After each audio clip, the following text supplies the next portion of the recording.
If you're interested in space and communications, such as technology, policy, business, and operations, take a look at the Cosmic AES Signals in Space. Produced in partnership with the CyberWire, Signals in Space offers a monthly overview of news in this sector. Check it out at cosmicaes.com/tech-news. That's cosmicaes.com/tech-news. Funding for this CyberWire podcast is made possible in part by LastPass. LastPass is an award-winning security solution that helps millions of individuals in over 70,000 organizations navigate their online lives easily and securely. Businesses can maximize productivity while still maintaining effortless, strong security with LastPass. LastPass can minimize risk and give your IT team a breakthrough integrated single sign-on, password management, and multi-factor authentication solution.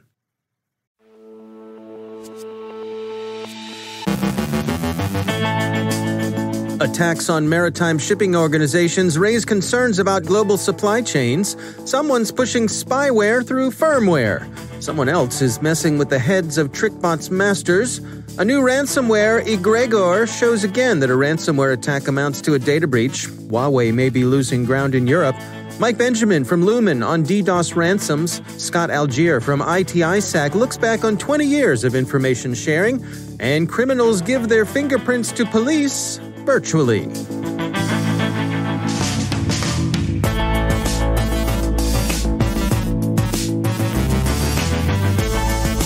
From the CyberWire studios at Data Tribe, I'm Dave Bittner with your CyberWire summary for Monday, October 5th, 2020.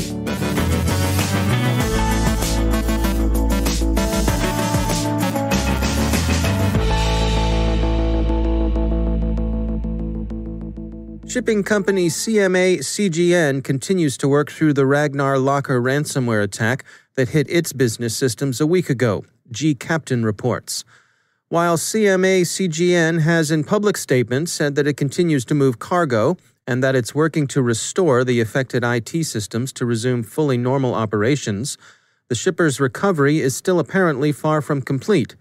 This morning, CMA-CGN's site offered the following updates. Quote, "We have decided to temporarily suspend all access to our e-commerce websites to protect our customers.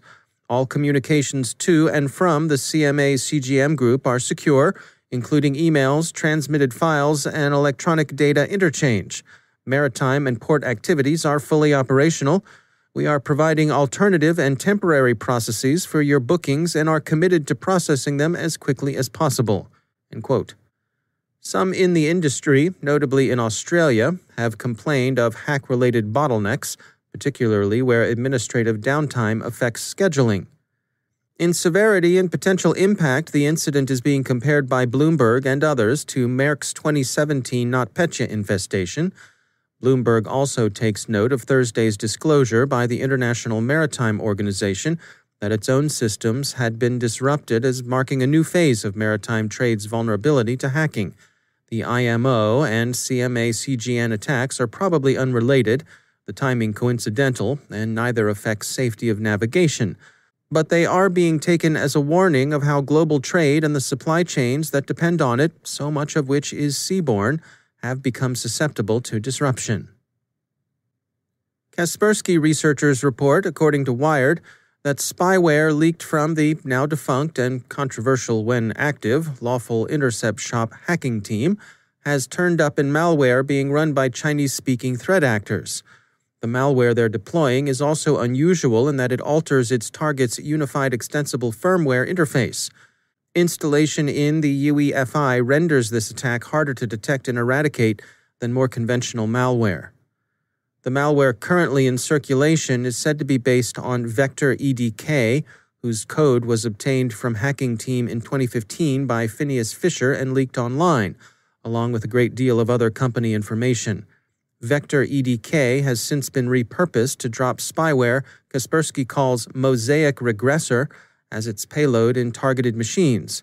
Vector EDK was originally designed to be installed by someone with physical access to the targeted device, but Kaspersky is unsure how it's currently being installed. The connection the researchers draw between the code and a Chinese group is so far principally linguistic, although even that evidence retains a degree of ambiguity. But there's other evidence, notably in Fishbait and command and control servers, that points to APT-41, a group generally believed to work for China's Ministry of State Security. Krebs on Security describes, with credit to researchers at security intelligence shop Intel 471, a campaign designed to disrupt Trickbot. On September 22nd and again on October 1st, someone sent bogus configuration files to Trickbot-infected devices, effectively disrupting the botnet's command and control. Who's responsible is unknown. Disgruntled insider, competing criminal gang, law enforcement or intelligence agencies, or vigilantes are all possibilities. Trickbot is closely associated with the gang that runs Ryuk ransomware. The effect of the disruption, Krebs says, seems for the most part to have been to enrage the hoods as they chatter in their markets, which many of them are woofing their intent of upping their ransom demands and so forth. The story is still developing. Who's messing with Trickbot remains to be seen. Appgate Labs have analyzed a new strain of ransomware, Egregor. The researchers think it looks like a Sekhmet spin-off, and they note that Egregor has been following the recent, now routine ransomware trend of stealing information before it's encrypted, the better to yield leverage over the victim and diversify the illicit revenue stream. We'll unfortunately probably hear more of Egregor in the near future. The Wall Street Journal sees the international mood shifting against Huawei as Germany moves toward restricting the Shenzhen company's participation in its 5G infrastructure. Other European nations are also shying away from Huawei. Sky News summarizes a report from the UK's Huawei Oversight Group to the effect that GCHQ had discovered what it characterized as nationally significant vulnerabilities in Huawei kit. Nikkei Asia reports that Greece is also joining the anti-Huawei camp. If it's true that all politics is local, it might be equally said that all conflict is regional. Greece is apparently motivated by tensions with its inveterate rival Turkey to move closer to the U.S. in its own security policies. And finally, Forbes calls a Darktrace reminiscence of a hacker it once tracked as exposing the world's dumbest hacker. Back in 2018, Darktrace was monitoring an attempt to gain access to a luxury goods company. The attackers had gained the ability to exploit a fingerprint scanner, and so far, so good from the crook's point of view at least. But then it occurred to the criminal masterminds that what they should do to gain access was upload their own fingerprints to the database the scanning system used, while deleting other legitimate fingerprints. Darktrace AI, of course, noticed the changes. Good idea, peeps. Give the cops your fingerprints. Not all online criminals are Lex Luthor or Professor Moriarty, are they?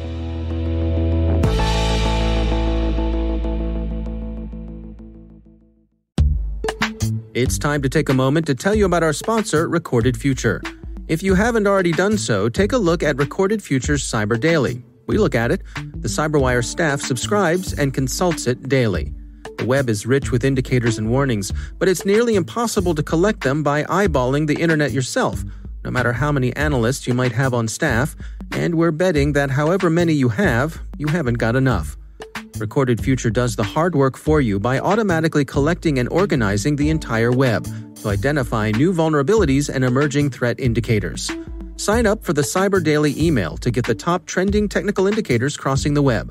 Cyber news, targeted industries, threat actors, exploited vulnerabilities, malware, and suspicious IP addresses. Subscribe today and stay ahead of the cyber attacks.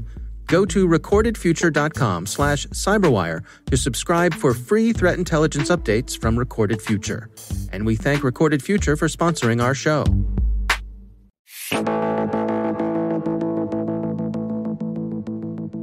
It has been reported by many, and on this one I have to agree personally, that since the pandemic started, many people's sense of time has been distorted. It's not uncommon to see someone quip on Twitter that, "Man, last week was the longest month of my life." It is in that context that Scott Algeier joins us. He's executive director of the IT-ISAC, and they are marking 20 years of information sharing. In the cyber world, that is a long time, and it's an achievement worth celebrating. The concepts of the ISACs, Information Sharing and Analysis Centers, originated back in the late 90s, the PDD 63 with President Clinton. And the idea was we wanted a way for the critical infrastructure owners and operators to share threat information with each other, both from a cyber perspective as well as physical security.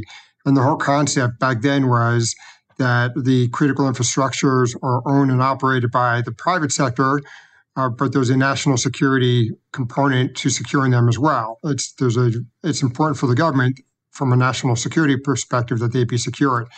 So the concept was to figure out a way to get industry and government to share information with each other. And the way to do this was to set up industry-specific forums for private sector information sharing, and then connect those forums to government organizations.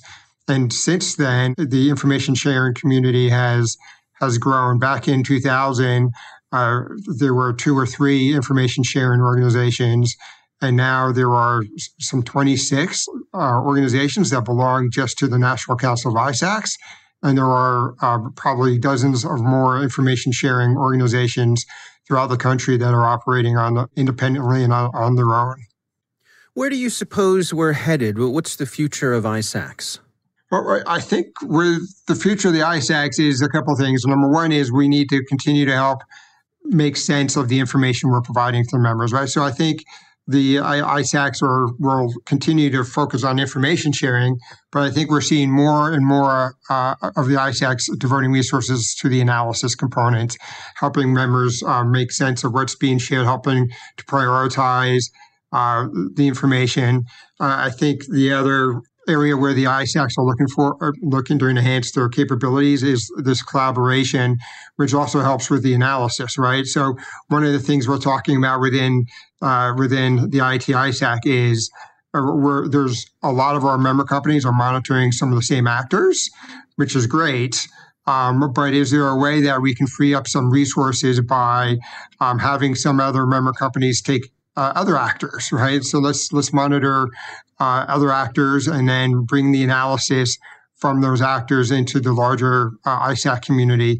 So instead of having the multiple companies focus on the same actors, is there a way that we can spread out the analytical resources and the analytical capacity where we can look at more actors and then share the analysis from that member company across to the other members within the ISACs? That's Scott Algeier from the IT-ISAC.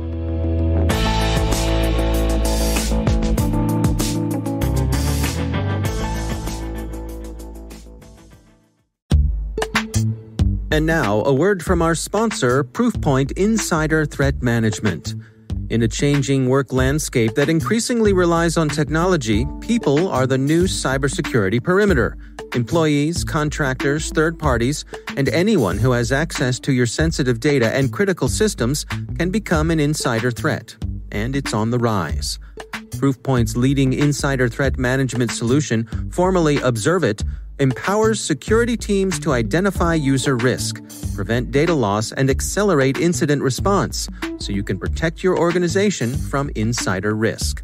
To find out if your organization is protected, take a free trial at observit.com/cyberwire. That's observit.com/cyberwire. And we thank Proofpoint Insider Threat Management for sponsoring our show.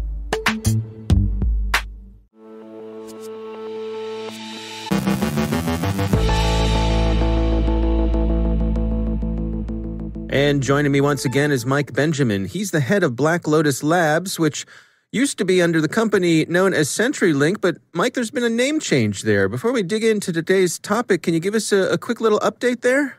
Yeah, absolutely. So on September 14th, the company is now changing its name to Lumen Technologies.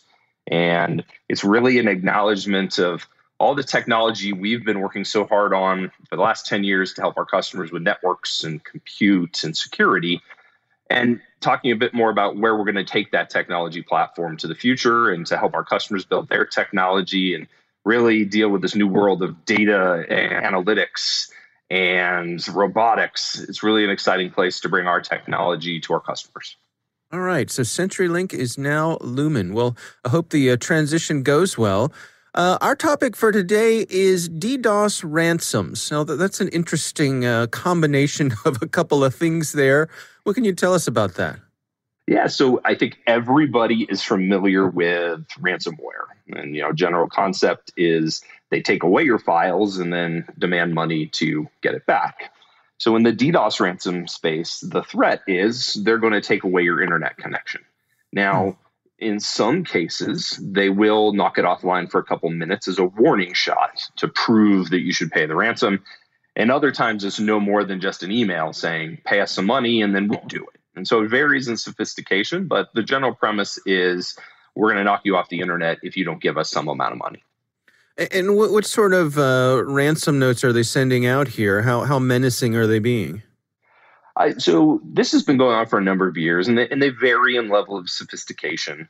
The latest wave that we've seen uses two names that they've used for a while. They use the names Armada Collective and Fancy Bear. Now, the latter obviously referencing a nation-state actor group from Russia. We don't have any reason to believe they're actually associated with the Russian government. They just like the name. It sounds menacing, like you said. So the notes on the more sophisticated side will be delivered in line with an actual attack, and they will actually list components of the potential victim infrastructure and say, we're going to attack you at these exact places, thus sharing that they've done their homework, they know about the organization, and that there's a real reason to have fear. On the low end of sophistication side, they'll reuse Bitcoin wallets, they'll list nothing, and they'll just spam email out. So it does vary in terms of how much homework the actors do. But when they do attack, we've seen attacks of over 100 gigabit. So their attacks here in the last few weeks have not been nothing. Of course, in many cases, 100 gigabit can be absorbed by the right protections in place. But for those that don't have mitigations in place, that's a lot of traffic and can absolutely impact infrastructure. If you find yourself receiving, one of these warnings, one of these threats, is this the kind of thing where you could go and order yourself up some DDoS mitigation? Yeah, absolutely. Especially at volumes of 100 gigabit, DDoS mitigation will take care of that. It's also important to note the actual attack types they're using are UDP reflection and amplification. So for those that aren't familiar, effectively they spoof the origin of a packet to, say, an open NTP server. And when the NTP server responds, it responds with a larger data volume than the request, thus amplifying the request data. And they send it to where the spoofed packet says it came from, which is really the victim. And so they bounce it off there. Now, the nice part from a DDoS mitigation perspective is a lot of these protocols aren't widely used by companies or even home users. SSDP is not widely used across the WAN of the internet. Even NTP, where it is widely used, it's okay if you filter it for a few minutes in general while an attack's going on. The only one that gets kind of sticky is DNS, where you really do need DNS to do your day-to-day browsing or run your business. So when they use DNS, it gets a little more difficult, but there's relatively easy ways in order to stop a UDP-based DNS attack by forcing it to flip to TCP and other stateful things where spoofing is no longer an option. So what are your recommendations here? If I get a ransom note like this in my inbox, what should my course of action be? Well, the question we always get asked is, should you pay? And so I will give my opinion for a moment here, which is no. The recommendation here is, in the security market, everybody here is trying to raise the cost of an actor being successful. We want to make it harder. Therefore, they can be successful less often and less people will enter that trade. And so by paying them, we're going the wrong direction, so to speak, in regards to raising the cost for an actor. And so the other thing to keep in mind is, if you followed the ransomware market, they've become rather sophisticated with their customer service and their predictability to payment. They've almost become a business. Now, I again don't recommend paying in the ransomware space, but with the right ransomware actor, you do have a certain predictability of the fact you're going to get your files back. In this space, the DDoS actors are in a position where generally they're not really knocking people offline. A lot of times they don't even follow up on their threats. And so there's even less of a reason to make that payment. So really what my suggestion would be, make sure you understand how you're protected, make sure that things are either in highly distributed environments where attacking them is difficult, or that there is a DDoS mitigation of some sort in front of that asset that can't be highly distributed. And work with other people in the industry to help find who these folks are, and let's lessen their ability to make those attacks happen. All right. Well, good advice there. Mike Benjamin, thanks for joining us.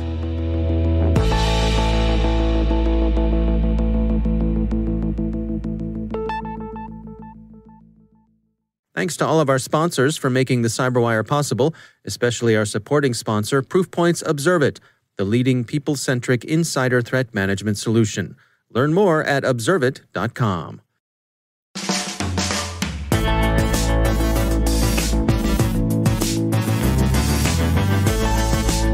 And that's the CyberWire. For links to all of today's stories, check out our daily briefing at thecyberwire.com. And for professionals and cybersecurity leaders who want to stay abreast of this rapidly evolving field, sign up for CyberWire Pro. It'll save you time and keep you informed. Plus, there are 2 scoops of raisins in every box. Listen for us on your Alexa smart speaker, too. Don't forget to check out the Grumpy Old Geeks podcast, where I contribute to a regular segment called Security. I join Jason and Brian on their show for a lively discussion of the latest security news every week. You can find Grumpy Old Geeks where all the fine podcasts are listed. And check out the Recorded Future podcast, which I also host. The subject there is threat intelligence, and every week we talk to interesting people about timely cybersecurity topics. That's at recordedfuture.com/podcast. The CyberWire podcast is proudly produced in Maryland out of the startup studios of Data Tribe, where they're co-building the next generation of cybersecurity teams and technologies. Our amazing CyberWire team is Elliot Peltzman, Guru Prakash, Stefan Vaziri, Kelsey Bond, Tim Nodar, Joe Kerrigan, Carol Terrio, Ben Yellen, Nick Vilecki, Gina Johnson, Bennett Moe, Chris Russell, John Petrick, Jennifer Iben, Rick Howard, Peter Kilpie, and I'm Dave Bittner. Thanks for listening. We'll see you back here tomorrow.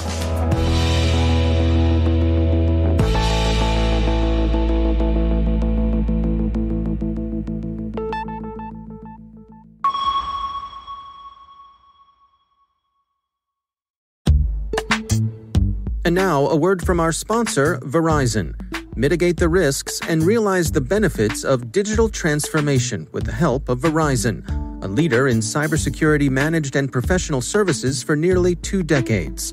From secure cloud computing solutions to advanced detection and response capabilities, Verizon helps secure data, networks, and infrastructure of many of the world's best-known organizations.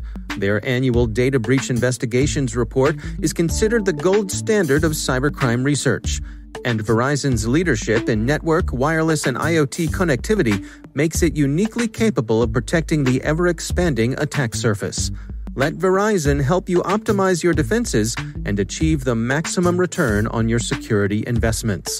Learn more at verizonenterprise.com/products/security.